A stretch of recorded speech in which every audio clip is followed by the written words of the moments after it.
You're catching me at this transition point of what actual services I provide. You mentioned like the ayahuasca retreats, and we can talk about microdosing and stuff. So I want to get your take on what would be a good intention if you're wanting to use cannabis during your jujitsu roles. Something just about our human psyche that responds to something ceremonial. I told you this is divine timing, this weird little inflection point in my life. What I'm working on is figuring out how I can bring my healing, how I can bring my medicine to the jujitsu community, right? My dream to have a retreat that's filled with just jujitsu athletes in the future. I think we'll get there. But so going to work for the rest of our lives, right? In one way or another, you're going to do some work here on this earth. My literal life force, like the amount of time that I'm on this planet, is going to contribute towards something.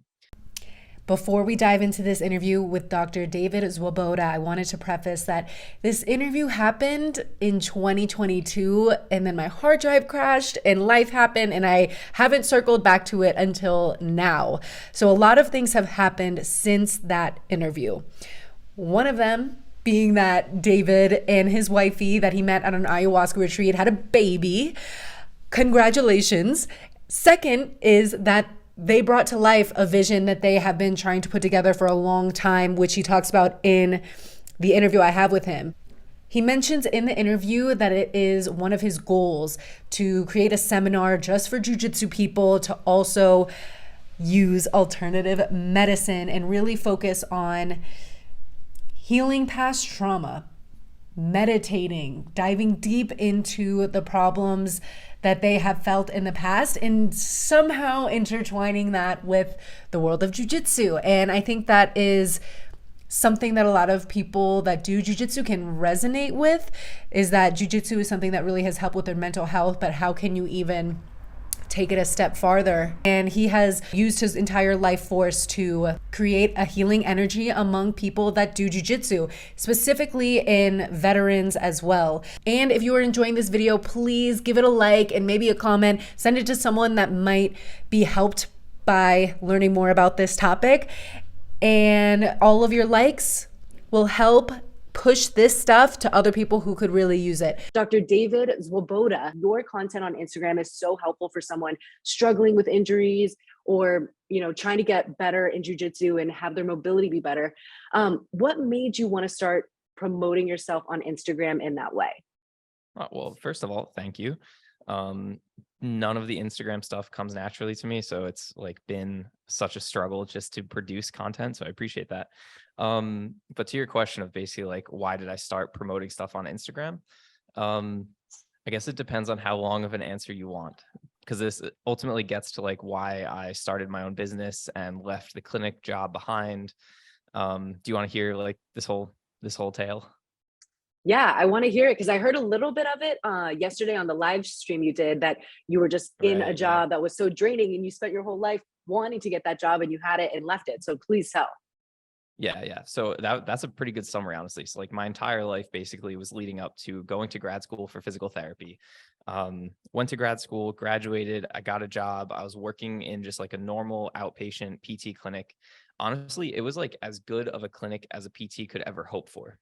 There's lots of problems in the PT profession. So I didn't have to see like 7 patients an hour or anything like that. I was only seeing 2 people an hour, but still, I just felt like it was grinding my fucking soul into a fine powder by like the insurance industry. Basically because people would come in, they would expect to just get like a massage or like the scraping or cupping or whatever. They didn't actually like want to exercise, most of these people. They just wanted me to like work on them, which was giving me like thumb arthritis at the age of like 25. Like my thumb and my wrist and elbow were constantly in pain from fucking massaging people's backs, which isn't even helping them get better. So the insurance companies will only pay for the shit that they decide is helpful, which is usually not the same shit that someone actually needs, right? Someone needs coaching on their lifestyle and their habits. They need to be taught how to exercise. They just need an exercise plan, and they need to fucking lose weight and be healthy. And the insurance company doesn't want to pay for any of that. They want to pay for me massaging their back for a fucking hour. So ultimately, around that time, I was starting to train jiu-jitsu. I was a lowly white belt down in Delaware. And shout out to Riptide BJJ, my first school. And I was starting to plan like basically launching a side project of working with jiu-jitsu athletes to keep them healthy. Because anyone who's trained jiu-jitsu for like 6 weeks, you know that everyone is perpetually fucked up. And I knew that a lot of those injuries were preventable and treatable better than the PT industry was capable of doing. So that was my plan, was just to start a side project working with jiu-jitsu athletes. And right as I'm planning this, that's right when the pandemic starts. And since I was like the newest employee to get hired there, I was the first person to get laid off. And you can imagine like a doctor's office having to shut down, like they can't keep paying everybody. I think they still actually owe me my bonus check. It's okay, they can keep it. But anyway, so clinic shuts down, I get laid off. I'm like now unemployed, and I actually had a fucking blast for the first couple weeks of being unemployed. It got old really quickly though, and it would be like 7 a.m. and I would be like in my underwear, stoned as fuck, eating cereal and like not knowing what to do with my day. And I was like, all right, I need to get some direction in my life again.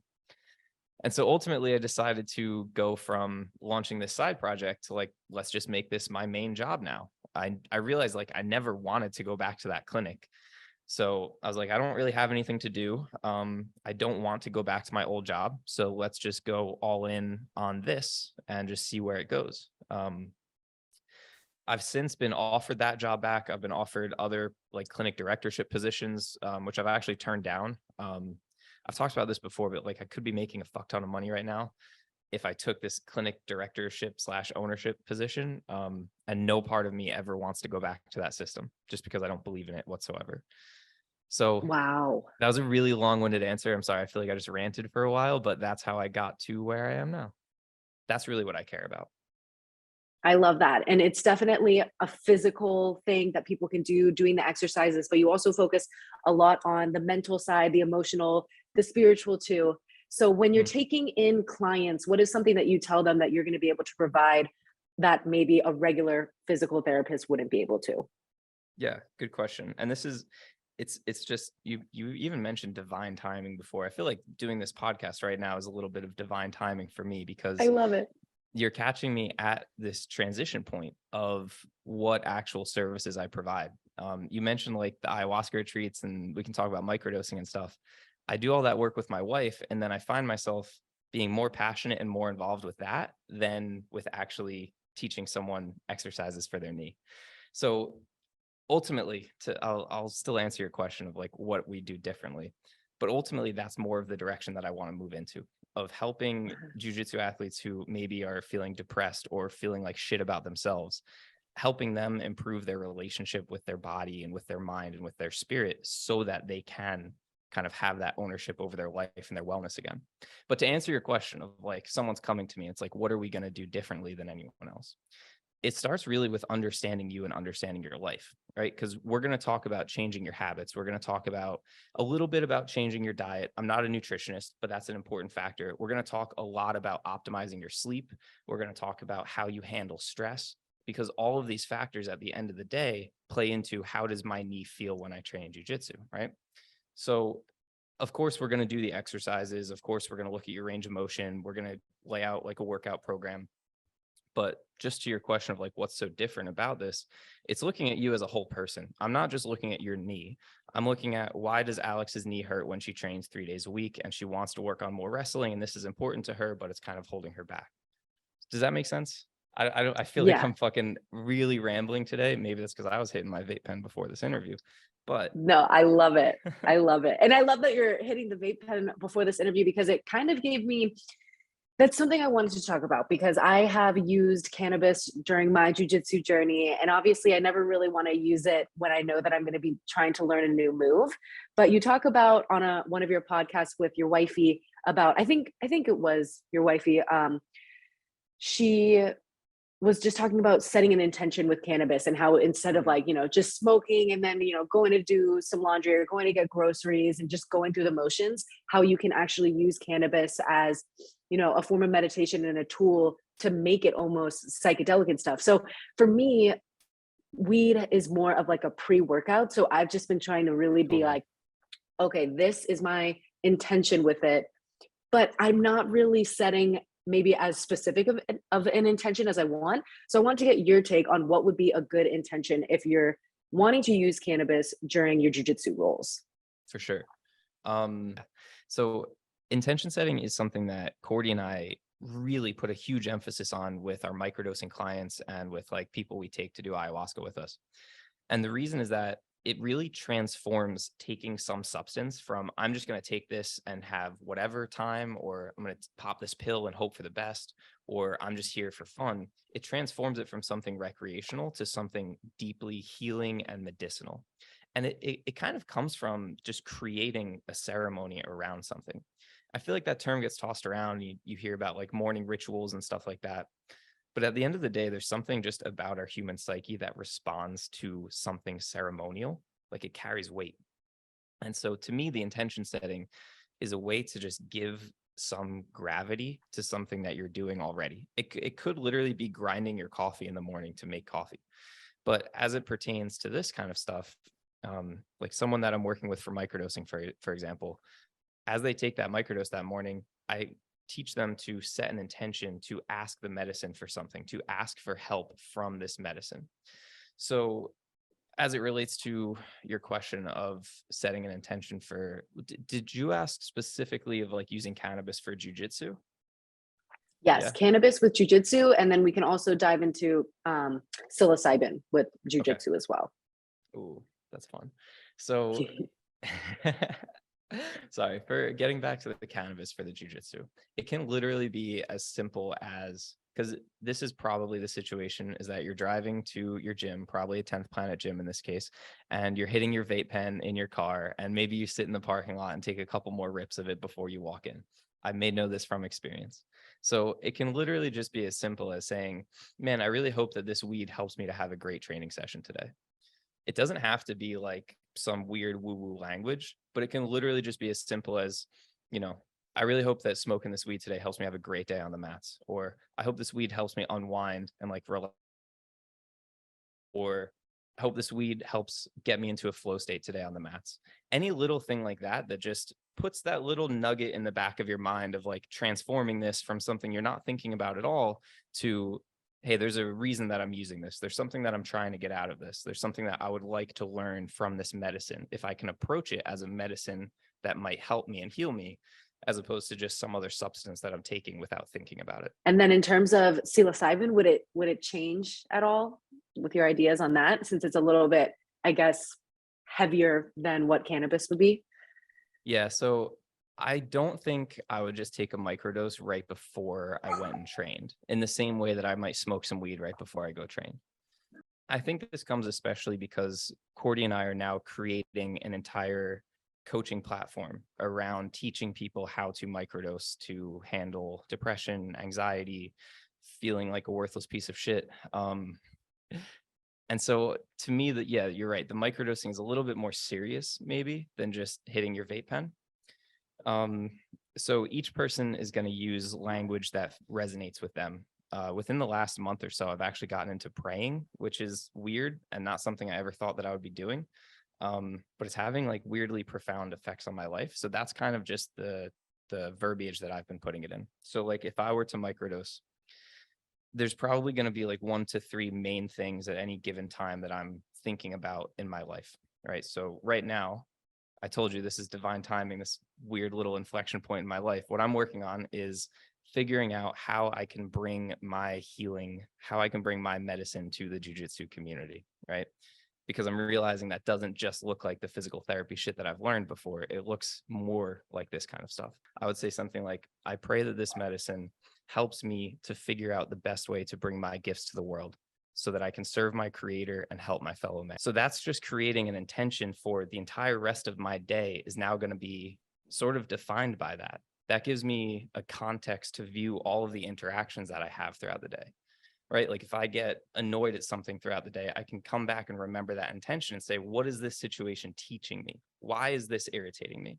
Or if I have an amazing dinner and I connect with my wife, I can think about that. Like, how is this relationship a part of what I meant to bring into the world? Yeah, I think it's a little bit more serious with the microdosing compared to the cannabis. But it just sort of gives this lens or gives this context that you can understand all of your experiences through And again, that is building towards something that you're trying to get to, some outcome. One of the biggest reasons why I'm such a fan of the work that you do is because you are able to do some mixed martial arts analogies when talking about these spiritually enlightening moments. And one of them that I really liked was when you compare ayahuasca, which you're not going to be doing at the jiu-jitsu gym, of course, but you say ayahuasca and jiu-jitsu are similar in that you have to identify weaknesses in your game and you have 100%. to address them in order to get better. So tell me what your first ayahuasca experience was like and how profound it was for you to want to take it and make it part of your career path. Yeah, absolutely. First of all, Alex, I love the depth of research that I guess you're doing coming to these interviews, like jotting down notes from my episodes. I love it. And It was so fun listening to all of them. I love it. Thank you And so much. the way broadly, anyone listening to this on my personal YouTube channel, go check it out. It's all available on Spotify. Awesome. But yeah, I think that that's like martial arts and ayahuasca, so many analogies there. Going into ayahuasca is like going to a week-long like seminar with a grandmaster of your choosing, and you just get to ask him questions and see what he says the whole week. And I love so that. you asked like what my first ayahuasca experience was like, basically. Well, I can tell you why I did it. So have you ever like known people who are completely like lazy and out of shape and they decide to like sign up for a marathon because it's going to like motivate them to get in shape? So at this point in my life, I had gone all in on starting this business, but I didn't really have any clients yet. And I'd moved back in with my parents. So I went from kind of being on top of the world, like living by myself, had a great job, making lots of money, to zero income, living back in my hometown with my parents. So I felt like a fucking loser. And I've fallen away from all of my practices that normally kept me on the path, right? Like I wasn't exercising. I may have been training jujitsu. I don't even remember. Wasn't journaling, wasn't meditating, wasn't reading, all these things that I know it takes for me to be good. I wasn't doing them. And so I decided basically to sign up for this ayahuasca retreat because I was like, if this date comes and goes and I haven't gotten back onto these practices, I'm going to have a really fucking awful time. Or if I use this chunk of time that I have now to get my life back in order, I know that this can be a really deeply transformative experience, which it was. So that's where I was at going into it. I just talked about this the other day with my friend Jan. So have you ever read The War of Art? Are you familiar with Stephen Pressfield and The War of Art? I've heard of that book like being referenced by many people, but I have not read it myself. Okay. Fantastic book. So Stephen Pressfield talks about the resistance that we feel. So if you're sitting down to write a novel, there's going to be like a voice in the back of your head telling you that like, you can't do this. It's too hard. No one's going to read it anyway. Why bother? He says like anytime that we try to go from a lower plane of consciousness to a higher one, like any creative endeavor for us, like learning martial arts, right? Like pursuing getting a black belt, like there's a lot of resistance that comes in when you step onto that path. And he says that one of the ways that we give into that resistance is through things like addiction. And that can be addiction to alcohol or drugs. In my case, it was addiction to like drama and like womanizing. I'm still kind of addicted to my phone in a lot of ways. So that first ayahuasca retreat was really for me about getting past that addiction to drama. So at this, I don't know, I feel weird talking about these things a little bit, but there was a point in my life where I would be, talking with like 3 different girls at the same time and dating multiple people and going out and doing all of this shit. And I felt like I couldn't focus on creating or growing a business or anything else I wanted to teach myself because I was like, I have 3 girls I have to text. Like, this is taking up all of my time. Like, I have to make plans with all of these people, or I have to deal with all of this drama because now I have, instead of 1 girl being mad at me, I have 3 girls being mad at me at the same time. And so I was creating this drama for myself because dealing with that was actually easier than pursuing my dreams. And so that first ayahuasca retreat was really about, I guess, coming to understand that and like letting go of that behavior. Because for months, I guess, I was talking about like, man, I wish I could find 1 girl to settle down with. That's like really all that I want. So I was saying that, and then my behavior was completely different. And so it was actually on that ayahuasca retreat where I met Cordy, my now wife. Oh Yeah, my you didn't know that? Yeah, gosh. yeah. No, I didn't know So that. she was, yeah, so she was teaching yoga there. She was working at the retreat center as a yoga teacher. And I met her, and all these things are going through my mind. And so I felt like I was being fucking tested by the universe, because they were just, the universe was just throwing beautiful women at me while I'm trying to be like, no, David, don't look at them. You're here for yourself. Focus on yourself. Like, this isn't why you came here. So we always joke, like, I avoided her the entire week. I went out of my way to not talk to her, because I was trying to just not like talk to beautiful women, because I was there Yeah. literally to change that behavior. And look how well it worked, right? I wanted to leave behind the behavior of like dating multiple people, and now I'm married to the fucking yoga teacher from the ayahuasca retreat. So it was very successful. That's an amazing story. And honestly, such props to you for going into that ayahuasca retreat with that mindset already of a problem, not even a problem, but like a characteristic of yourself that you didn't think was adding to your growth. So I Mhm. think that's awesome that I guess the proactive mindset really helped you make the most of your ayahuasca retreat, because I know some people uh, that have done ayahuasca and they just be like, I don't get all the hype. I don't get all the world changing stuff and all that.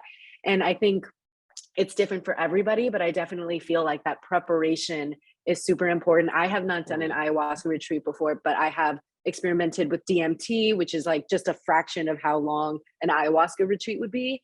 Mhm. And my 25th birthday is coming up. So I think that it's like I can feel the energy that I want to do it eventually. So hearing your stories and hearing how you were able to grow from it is honestly just so eye-opening. Wow, thank you. But yeah, I think like if someone's talking about how they didn't get anything out of it, I mean, someone could go to one jujitsu class, right, and be like, this shit doesn't work. Like, I, they don't learn anything they feel like is useful. Like, yeah, if you only Yeah. train one time, it is not going to work. That's exactly right. So there's people out there that will let you just sign up the day before and go sit with ayahuasca for one night in someone's, bedroom in Santa Cruz. That's going to be very different than working with someone like Cordy and I, like going down to Peru, sitting with indigenous Shipibo healers who've been doing this their whole life, taking an entire week to disconnect and go off the grid and go down to Peru and sit with the medicine. Very different than just like a one-off ayahuasca retreat in America. So when is the next big ayahuasca retreat that you are looking to have? And do you specifically reach out to jujitsu involved people, or is it kind of just obviously open to everyone, but do you like highlight the jujitsu side of it at all? It's open to everyone. It's my dream to have a retreat that's filled with just jujitsu athletes in the future.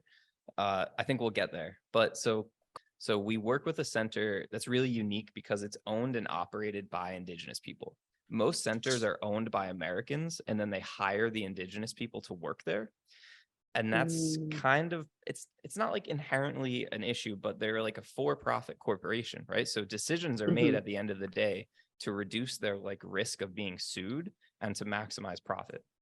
So our center that we work with is owned and operated by the indigenous people. So their number one goal is just to respect their own traditions and preserve their way of life, right?